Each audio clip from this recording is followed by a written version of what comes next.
In 1926, Japan had strong political parties, rising militarism, but a failing economy. Frequent political assassinations prompted pro-democracy activism and unrest between groups.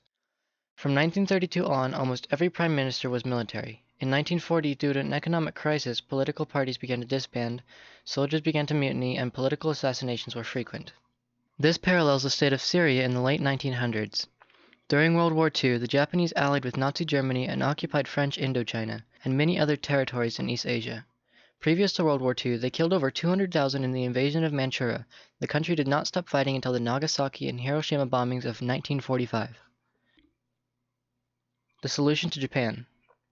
A series of wartime conferences between Great Britain, the Soviet Union, the Republic of China, and the United States determined how to disarm and stabilize Japan and its colonies.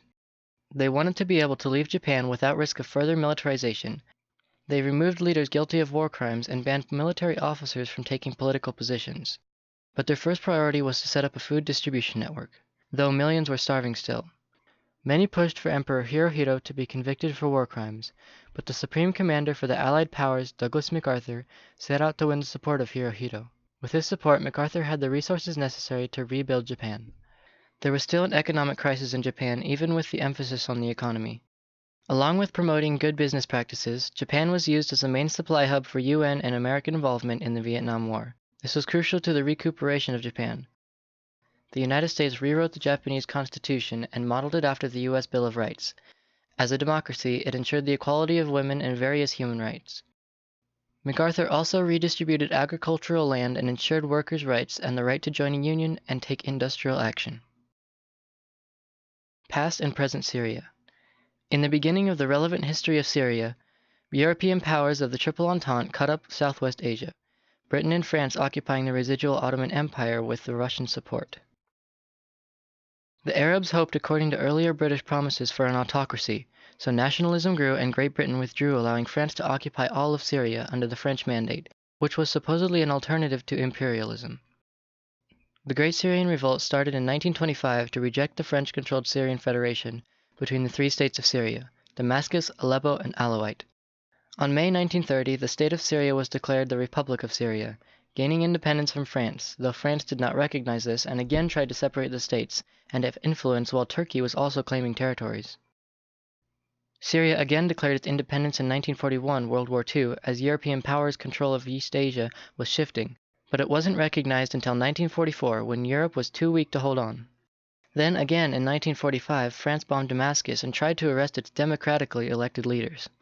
The Prime Minister brought Syria's claim for independence from the French Mandate to the United Nations and independence was acquired 1946. The whole ordeal was a mess and instilled fear and a revolutionary mindset.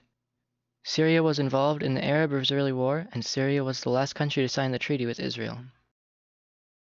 In 1949, Syria's government was overthrown, ending democracy. Today, there are many groups all wanting different things for Syria and the world. The groups fight and people die. It is one of the most confusing things in our time.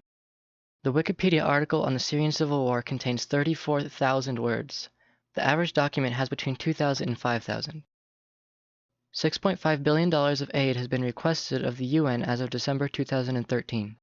Many countries have provided food and military resources, but it has made very little impact on the growing and ever-complexifying Syrian Southeast Asian conflict.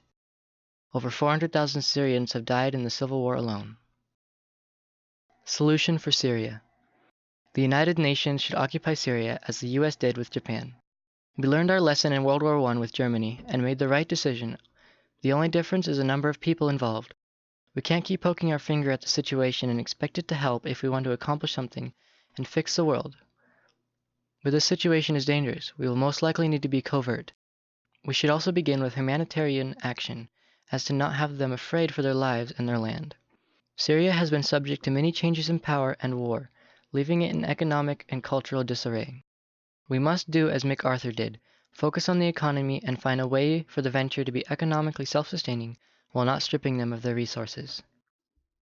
We need to help them economically and focus on healthy cultural reform rather than punishing them. We must not approach the situation biased to one group or another, especially not to directly support unorganized, unpredictable revolutionary and radical groups. But most of all, the world must take its time. If we rush things or allow corrupt figures a chance to take advantage of Syria's position, everything will fall apart. Thank you.